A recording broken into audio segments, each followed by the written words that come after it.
जय हिंद दोस्तों, आप सभी का मेरे YouTube channel RSGS research centre में बहुत बहुत स्वागत है। आज संविधान के महत्वपूर्ण अनुच्छेद के बारे में हम चर्चा करेंगे। वीडियो 5 से 6 मिनट का रहेगा, जिसमें भाग 1, 2, 3, 4, 5 कंप्लीट करेंगे। भारतीय संविधान में कुल 22 भाग और 12 अनुसूचियां हैं। प्रारंभ में 8 अनुसूची थी,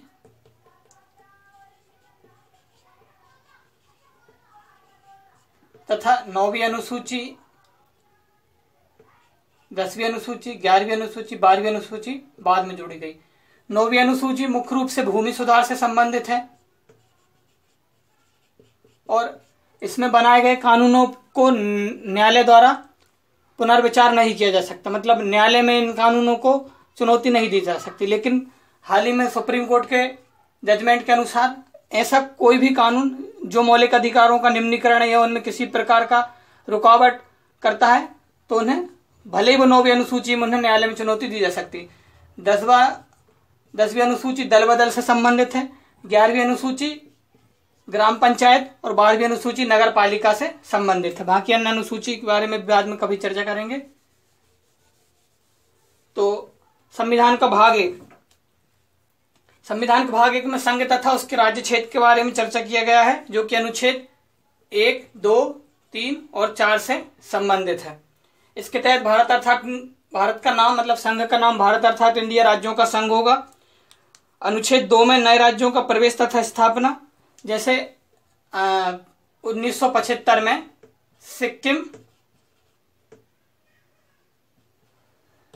सिक्किम का प्रवेश भारतीय गणराज्य में कराया गया था। और अनुच्छेद 3 के अंतर्गत जो पुराने राज्य हैं उनका मतलब नाम परिवर्तन या नए राज्यों की स्थापना, जैसे कि 2014 में 1 जून 2014 से तेलंगाना राज्य का गठन हुआ, जो कि काय से अलग हुआ था? आंध्र प्रदेश से। तो इसकी स्थापना अनुच्छेद 3 के अंतर्गत की गई। और अनुच्छेद 4 में यह कहा गया है कि जो 2 और 3 के अंतर्गत जो भी प्रक्रिया होगी वो संविधान संशोधन नहीं कहलाएगी। मतलब ये नॉर्मल विधि के द्वारा ये सब प्रक्रिया हो जाएगी। भाग 2 जो कि नागरिकता से संबंधित है, वर्तमान में यह बहुत इंपॉर्टेंट हो गया है, क्योंकि CA, NRC, NPR विभिन्न मुद्दों के कारण यह बहुत ज्यादा महत्वपूर्ण हो गया है। तो यह 5 से लेके 11 तक है। अनुच्छेद 5 कहता है संविधान प्रारंभ होने पर नागरिकता, यानी संविधान प्रारंभ होने पर जो भी नागरिक थे उनके लिए नागरिकता। अनुच्छेद 6 यह कहता है पाकिस्तान से भारत आए लोगों के लिए। अब संविधान प्रारंभ होने पर नागरिकता हो गई, पाकिस्तान से भारत आए लोगों के लिए नागरिकता हो गई, तो भारत से पाकिस्तान भी कुछ लोग गए होंगे, तो भारत टू पाकिस्तान जाने वाले लोगों के लिए नागरिकता। अनुच्छेद 9 मतलब कुछ भारत के लोग जो कुछ बाहर विदेशों में रहते हैं उनके लिए नागरिकता का कुछ प्रावधान है। मतलब जो भारतीय विदेश में जाके नौकरी करते हैं, NRI वगैरह। और अनुच्छेद स्वेच्छा से भारत की नागरिकता त्याग देना या किसी दूसरे देश की नागरिकता ले लेना। अनुच्छेद 10 के तहत नागरिक अधिकारों का बना रहना, मतलब इनको छीना भी जा सकता है कई बार। जैसे सलीम अली राष्ट्रीय उद्यान जो कि जम्मू कश्मीर में, लेकिन सलीम अली की भारत में नागरिकता छीन ली थी, फिर बाद में उन्होंने कतर की नागरिकता ले ली थी। और अभी वर्तमान में सबसे महत्वपूर्ण है अनुच्छेद 11, संसद द्वारा नागरिक अधिकारों के लिए विधि का विनिमय करना है। यानी वर्तमान में जो CA लागू हुआ है वो इसी के तहत लागू किया गया है। अब अपन चर्चा करते हैं भाग 3 मूल अधिकार। एक बार फिर से संविधान प्रारंभ होने पर पाकिस्तान से भारत, भारत से पाकिस्तान, NRI लोग विदेश में करते हैं उनके लिए नागरिकता, स्वेच्छा से दूसरे देश की नागरिकता ग्रहण कर लेना, नागरिक अधिकारों को बने रहना है। मतलब किस प्रकार ये बने रहेंगे? राष्ट्र की मतलब शत्रु देश की मदद करना, इसके कारण विभिन्न लोगों की नागरिकता छीनी जा सकती है, कुछ भी किया जा सकता है। और संसद द्वारा नागरिक अधिकारों के लिए विनिमय करना। अब भाग 3 को देख लेते हैं, जो कि मूल अधिकार से संबंधित है। भारतीय संविधान में कुल 6 प्रकार के मूल अधिकारों की व्याख्या करी गई। प्रारंभ में 7 थे, आर्टिकल 21 के तहत 31 के तहत, लेकिन ये संपत्ति का अधिकार था, तो भूमि सुधार कानूनों में इसमें रुकावट आ रही थी, इसके लिए इसको हटा दिया गया और अनुच्छेद 301 के तहत इसे संवैधानिक कर दिया गया। संविधान मतलब मूल अधिकार भी संविधान के अंतर्गत हैं, लेकिन न्यायालय में चुनौती सिर्फ मतलब न्यायालय मूल अधिकारों के संरक्षण करने के लिए गठित किया गया और इसलिए इन्हें संवैधानिक अधिकार बना दिए गए। समता का अधिकार अनुच्छेद 14 से लेके 18 तक है। स्वतंत्रता का अधिकार 19 से लेके 22 तक है। स्वतंत्रता का अधिकार 19 से लेके 22 तक है। शोषण विरोध अधिकार 23-24 है। धर्म की स्वतंत्रता का अधिकार 25 से लेके 28 तक है। संस्कृति और शिक्षा का अधिकार 29 से लेके 30 तक है। संवैधानिक उपचारों का अधिकार अनुच्छेद 32 में। B.R. अम्बेडकर ने इसको भारत के संविधान की आत्मा कहा, क्योंकि यदि ये तीनों अधिकारों का संसद किसी भी प्रकार से उल्लंघन करती है तो संवैधानिक उपचार के तहत सुप्रीम कोर्ट या हाई कोर्ट की शरण ली जा सकती है। समता का अधिकार, इसमें आर्टिकल 12 और 13 रह गए। 12 के अंतर्गत राज्य शब्द की परिभाषा दी गई। राज्य के अंतर्गत समस्त मंत्री, प्रधानमंत्री और प्रशासनिक अधिकारी सभी लोग आएंगे इसके अंतर्गत। लोक सेवक जो भी हैं सब इसी के अंतर्गत आएंगे। और अनुच्छेद 13 के अंतर्गत कहा गया है कि संसद ऐसी कोई भी विधि का निर्माण नहीं करेगी जो मूल अधिकारों का निम्नीकरण करते हो, अर्थात किसी भी प्रकार से मूल अधिकारों को कम करते हो तो ऐसी विधि बनने के साथ ही शून्य घोषित कर दी जाएगी जो मूल अधिकारों का निम्नीकरण करते हो। अब अनुच्छेद 14 समता का अधिकार, विधि के समक्ष समता तथा विधि का समान संरक्षण का अधिकार अनुच्छेद 14 के अंतर्गत दिया गया है, अर्थात कोई भी व्यक्ति विधि के समक्ष सभी समान रहेंगे। अनुच्छेद 15 के अंतर्गत किसी व्यक्ति को धर्म, लिंग, मूल वंश, जन्म स्थान, धर्म, लिंग, मूल वंश, जन्म स्थान, जाति के आधार पर भेदभाव नहीं किया। धर्म यानी कि हिंदू, मुस्लिम, सिख, ईसाई, लिंग स्त्री पुरुष और थर्ड जेंडर, मूल वंश यानी कि बिहारी, मराठी, मध्य प्रदेश के, जन्म स्थान यानी कि विभिन्न प्रकार के स्थान, जाति और विभिन्न प्रकार की जातियां। अब इसमें एक आर्टिकल 16 और देख लेते हैं, अफसरों की समानता। अफसरों की समानता यानी लोक नियोजन में, इसमें पूरा दिया गया है लोक नियोजन में अफसरों की समानता यानी कि लोक नियोजन मतलब लोगों के कल्याण से संबंधित जो भी कुछ होगा, जैसे कि नौकरी या इसमें सभी में सभी लोगों को समान रहेगा। लेकिन क्या है, हर चीज के पीछे एक अपवाद होता है, तो अपवाद स्वरूप 16(4) जोड़ा गया, अनुच्छेद 16(4), जिसके अंतर्गत मतलब संसद के आरक्षण का प्रावधान इसके अंतर्गत इसमें ये कहा गया है कि संसद चाहे तो समानता के अधिकार को बढ़ावा देने के लिए स्त्री तथा मतलब पिछड़े लोगों को आरक्षण का प्रावधान कर सकती है। सबसे इंपॉर्टेंट अनुच्छेद है अनुच्छेद 17, जो कि अस्पृश्यता का उन्मूलन करता है। प्रारंभ में अस्पृश्यता बहुत सारे रूपों में देखी जाती थी, जो सफाई का कार्य करते हैं या जो किसी प्रकार के मास्क से संबंधित काम करते हैं, इन लोगों को स्पर्श करने मतलब अछूत कहा जाता था। इसका उन्मूलन करा गया है। इसी के उन्मूलन के उद्देश्य से सिविल अधिकार संरक्षण अधिनियम 1 जून 1955 को लागू किया गया है। इसमें एक इम्पोर्टेंट क्वेश्चन ये भी है कि इसी के तहत सिविल अधिकार संरक्षण अधिनियम 1955 लागू किया गया। अनुच्छेद 18 में सैनिक और शिक्षा उपाधि जैसे PhD या विभिन्न प्रकार की जो उपाधियां रहती हैं, डॉक्टरेट वगैरह, उनको और सैनिक उपाधि मेजर, कर्नल, ब्रिगेडियर, इनको छोड़कर किसी सभी प्रकार की उपाधियों का अंत किया। नहीं तो प्रारंभ में कोई राजा लगा लेता था, कोई महाराजा लगा लेता था, कोई राय बहादुर लगा लेता था, जो कि एक समाज में भेदभाव की स्थिति उत्पन्न करते थे, छोटे और बड़े की स्थिति। जिन लोगों के पास पैसा होता था वो राजा जी लिख लेते थे, जिनके पास नहीं रहता था तो इसमें कई लोग अपने आप को दबा महसूस करते थे। इसके लिए अनुच्छेद 18 के तहत इसका भी उन्मूलन कर दिया गया है। समता के अधिकार हुए कंप्लीट। अब अपन चलते हैं स्वतंत्रता का अधिकार। स्वतंत्रता का अधिकार 19 से लेके 22 तक। प्रत्येक व्यक्ति को वाक तथा अभिव्यक्ति की स्वतंत्रता का अधिकार, जो भी बहुत ही ज्यादा चर्चा में रहता है, लेकिन संविधान की मर्यादा में रह के बात का अभिव्यक्ति की स्वतंत्रता है। आप किसी को गाली नहीं दे सकते कि अब भाई हमको स्वतंत्रता है तो हम गाली दें, संविधान की मर्यादा में रहकर। और अनुच्छेद 20 अपराधों के दोष सिद्धि के संबंध में संरक्षण, मतलब किसी व्यक्ति को यदि वो अपराध का दोष सिद्धि हो जाता है तो उससे पहले उसे विभिन्न प्रकार का संरक्षण दिया जाएगा।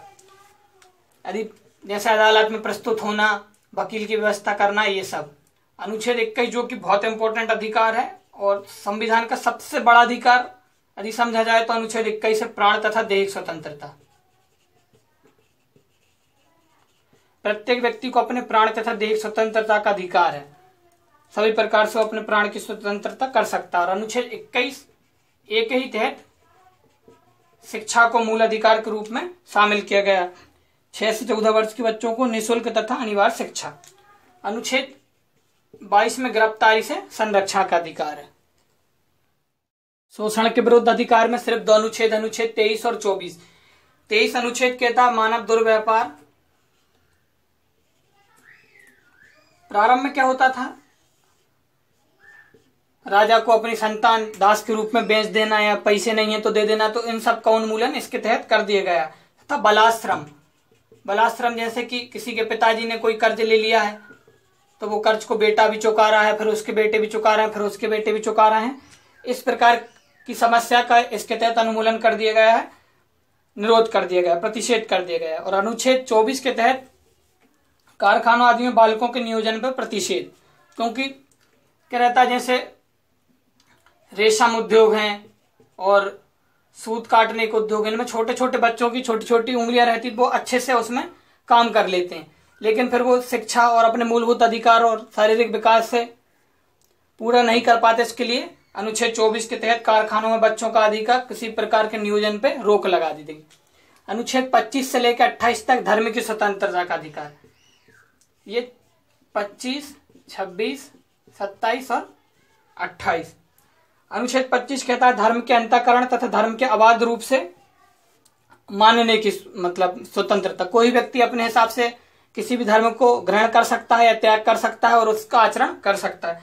अनुच्छेद 26 के तहत धार्मिक कार्यों का प्रबंधन, जैसे जुलूस वगैरह निकालना विभिन्न समुदाय द्वारा, तो ये सिर्फ अपने खर्च पे निकाल सकते हैं, इसमें सरकार किसी भी प्रकार का कोई नहीं देगी। अनुच्छेद 27 में यही बताया गया है कि सरकार द्वारा किसी भी प्रकार का करों में संदेह नहीं किया जाएगा। और शैक्षणिक संस्थानों में धार्मिक शिक्षा, जैसे मुस्लिम धर्म के द्वारा मदरसा आदि शिक्षा दी जाती है, और केरल में और अन्य राज्यों में दक्षिण के मतलब है सनातन परंपरा के अनुसार शिक्षा दी जाती है जो इसके बाद अपन आ जाते हैं संस्कृति और शिक्षा का अधिकार। यह मुख्य रूप से अल्पसंख्यकों के लिए दिया गया है, संस्कृति और शिक्षा का अधिकार अल्पसंख्यक अल्पभाषी लोगों के लिए।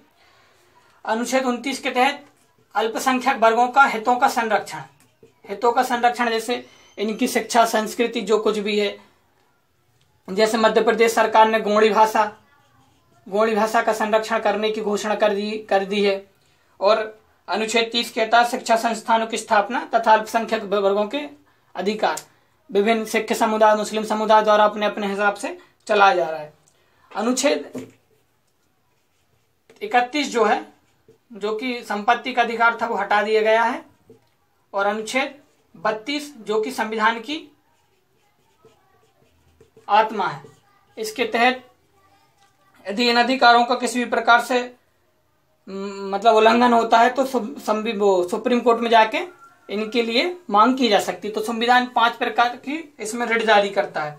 बंदी प्रत्यक्षीकरण,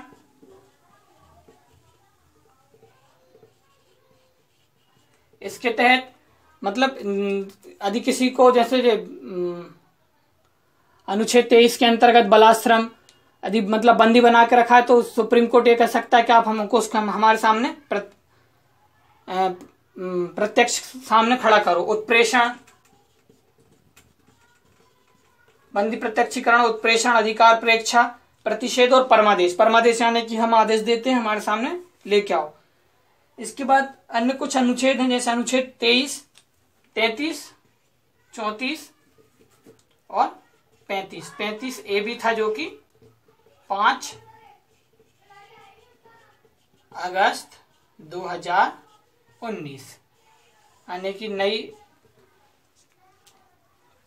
नई लोकसभा के गठन में 5 अगस्त के दिन इसको घोषित मतलब हटा दिया गया, धारा 370 और 35A। और इसी 5 अगस्त को वर्तमान राम मंदिर का भूमि पूजन भी हो गया है।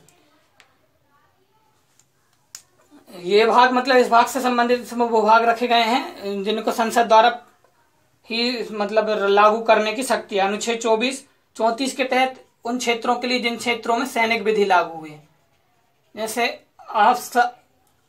आर्म्ड फोर्स स्पेशल एक्ट जो कि असम में 6 महीने के लिए और अभी बढ़ा दिया है। इस प्रकार के यदि एक्ट कहीं पर लागू हैं तो वहां पर विशेष उपबंध करे जाते हैं। अब मूल अधिकार कंप्लीट हो गए हैं। वीडियो थोड़ा लंबा हो गया, अब नीति निर्देशक तत्व पे चर्चा भी कर लेते हैं। राज्य के नीति निर्देशक तत्व, राज्य के नीति निर्देशक तत्व और मूल अधिकार में अंतर यह है कि ये नकारात्मक प्रकृति के मूल अधिकार और ये सकारात्मक प्रकृति। नकारात्मक प्रकृति के क्यों है?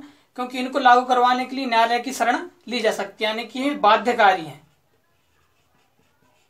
और ये बाध्यकारी नहीं है। इनको बाध्यकारी नहीं बनाने के पीछे का एकमात्र कारण था, भारत हजारों वर्षों की गुलामी के बाद आजाद हुआ था और उसके कारण प्रमुख कारण था संसाधनों का अभाव। मतलब विभिन्न प्रकार की स्थिति, भिन्न भिन्न स्थिति थी जो अभी अपन आगे चर्चा करेंगे। इसके कारण नीति निर्देशक तत्वों को बाध्यकारी नहीं बनाया गया, यानी कि न्यायालय द्वारा इनको लागू करवाने के लिए शरण नहीं ली जा सकती, लेकिन मूल अधिकार में किसी भी प्रकार की शरण ली जा सकती है यदि संसद द्वारा किसी भी प्रकार का इनका उल्लंघन किया जाता है तो। अब राज्य के नीति निर्देशक तत्व के बारे में चर्चा कर लेते हैं। ये अनुच्छेद 36 से लेके 51 तक वर्णित है। अनुच्छेद 36 से 51 तक। 36 में वही राज्य की परिभाषा है। इसमें कहा गया राज्य के अंतर्गत अनुच्छेद 12 के तहत, अनुच्छेद 12 में जो राज्य की परिभाषा है वही अनुच्छेद 36 के तहत है। और अनुच्छेद 37 में कहा गया है कि इस भाग के अंतर्विष्ट तत्वों का लागू होना, मतलब इसमें अंतर्विष्ट तत्व है उनका लागू होना। अब मुख्य रूप से नीति निर्देशक तत्व के प्रावधान अनुच्छेद 38 से प्रारंभ होते हैं। तो अनुच्छेद 38 में कहा गया राज्य लोक कल्याण की अभिवृद्धि के लिए सामाजिक व्यवस्था बनाएगा। लोक कल्याण की अभिवृद्धि शब्द से ही पता चल रहा है, लोक कल्याण यानी कि अस्पताल, विद्यालय, सड़क, तालाब, मतलब आदि विभिन्न प्रकार के यानी लोक कल्याण यानी लोगों का कल्याण की अभिवृद्धि यानी उसमें उत्तरोत्तर विकास के लिए ये व्यवस्था बनाएगा। पहले ग्रामीण सड़क नहीं थी, फिर ग्रामीण सड़क आई, फिर ग्रामों में भी नल वगैरह लगने लगे, तालाब बनने लगे। अब फिर अनुच्छेद 39 में कहा गया है समान न्याय तथा निःशुल्क विधिक सहायता। अनुच्छेद 39 काम है समान न्याय, यानी सभी व्यक्तियों को समान न्याय रहेगा, चाहे वो विधायक हो चाहे वो सांसद हो। हालांकि इसे लागू होने में भी कुछ कठिनाई आ रही, लेकिन फिर भी चल रहा है। और निःशुल्क विधिक सहायता यानी सभी व्यक्ति को विधिक सहायता निःशुल्क प्रदान की जाएगी। अब सबसे इंपॉर्टेंट अनुच्छेद इसमें आता है ग्राम पंचायतों का गठन, जो कि 73वें संविधान संशोधन एक्ट 1993 अनुच्छेद 41। अब जैसे अनुच्छेद 41 में कहा गया है कुछ दशाओं में काम, शिक्षा और लोक सहायता, जैसे कि काम यानी कोई विकलांग है, भाई विकलांग को नॉर्मली कोई काम नहीं देगा, इसके लिए आरक्षण का प्रावधान कर दिया गया। कोई बुजुर्ग है उसके लिए आरक्षण। अब शिक्षा में मतलब लड़कियां जो ग्रामीण क्षेत्र की रहती हैं उनके लिए विशेष सहायता, साइकिल सहायता, ये सहायता, और विशेष छात्रवृत्ति योजना ST/SC के लिए। और फिर लोक सहायता यानी कि ये इसी के अंतर्गत लोक सहायता आ गई, जैसे कि पेंशन, वृद्ध पेंशन योजना, विधवा पेंशन योजना, विकलांग पेंशन योजना, जो कि मध्य प्रदेश में 600 रुपये प्रति माह है और एज के साथ ज्यादा भी है। नॉर्मली मध्य प्रदेश में 600 रुपये प्रति माह है। अब अनुच्छेद 42। अनुच्छेद 42 भी बहुत अच्छा अनुच्छेद है। बस यदि ये लागू हो जाए, काम की न्याय संगत तथा मनोविच दशाओं में तथा प्रसूति सहायता। काम की न्याय संगत दशा, दशा यानी कि भाई यदि खतरनाक है तो उसमें कूलर वगैरह की व्यवस्था होना चाहिए, फेंसिंग वगैरह होना चाहिए। यदि कोई खतरनाक मशीनरी वगैरह है, जैसे मशीनरी, तो फेंसिंग वगैरह होना चाहिए। और प्रसूति सहायता यानी कि जो महिला हैं, जो मतलब डिलीवरी के बाद उनको कुछ 6 महीने, मध्य प्रदेश में और भारत सरकार के द्वारा भी जहाँ तक मेरे को ध्यान आ रहा है 6 महीने तक की सहायता की, मतलब 6 महीने तक छुट्टी उनको दी जाती है और इसमें उनको वेतन नहीं कटता नहीं है। अनुच्छेद 43, अनुच्छेद 43 कहता है कर्मचारियों के निर्वाह मजदूरी आदि। निर्वाह मजदूरी यानी कि अब भाई तुम 8 घंटे काम करा रहे हो और उसमें तुम 100 रुपये नहीं दे सकते, लेकिन वर्तमान में भी मध्य प्रदेश सरकार ने 12 घंटे काम की घोषणा कर दिया ना कि आप 12 घंटे तक काम कर सकते हैं। पहले सिर्फ 8 घंटे ही काम करवाया जा सकता था। अब एक अनुच्छेद 40 इंपोर्टेंट, ऐसे तो सभी इंपोर्टेंट हैं। अनुच्छेद 44 ये कहा गया है सिविल संहिता, समान सिविल संहिता यानी कि यूनिफॉर्म सिविल कोड, जो कि बीजेपी का मुख्य घोषणा पत्र भी है, इसके बारे में कहा गया है। फिर अनुच्छेद 45 में कहा गया बालकों को निःशुल्क तथा अनिवार्य शिक्षा, जो कि आर्टिकल 21 के तहत कर दिया गया है। अनुच्छेद 46 में ST SC तथा अन्य दुर्लभ वर्गों के लिए आर्थिक हितों के लिए प्रोत्साहन करना, वो आरक्षण के तहत कर दिया गया है। अनुच्छेद 47 में पोषण आहार की व्यवस्था, जो कि आंगनवाड़ी में करी जा रही है व्यवस्था। अनुच्छेद 48 के तहत कृषि तथा पशु सहायता संगठन, कृषि और पशुपालन संगठन के बारे में व्यवस्था करी गई, इनका विकास करना। अनुच्छेद 39 में राष्ट्रीय स्मारकों, स्थानों तथा वस्तुओं का संरक्षण। बचपन में एक फोटो बना देते थे जिसमें एक बच्चा ट्यूबलाइट फोड़ता था और उसको फोड़ने से मना किया जाता था। अनुच्छेद 50 कार्यपालिका का विधायिका से पृथकीकरण। वर्तमान में क्या है, कार्यपालिका 50 में कहा गया है कार्यपालिका का न्यायपालिका से पृथकीकरण। जैसे डीएम है, डीएम जो है वो मतलब जिला कलेक्टर होता है, लेकिन ये न्यायालय कार्रवाई भी देखता है। सिविल कोर्ट के पूरे निर्णय इसी के अंतर्गत लिए जाते हैं। इसके पृथक्करण की बात करी गई है। और अनुच्छेद 41 में अंतर्राष्ट्रीय शांति तथा सुरक्षा का अभिवृद्धि करना, मतलब ऐसी कोई बात नहीं करना जिससे अंतर्राष्ट्रीय शांति तथा सुरक्षा में ठेस पहुंचे। दोस्तों, आपको ये वीडियो बहुत पसंद आई होगी, मेरे को बहुत पसंद आई। यदि पसंद आई हो तो शेयर करें। धन्यवाद।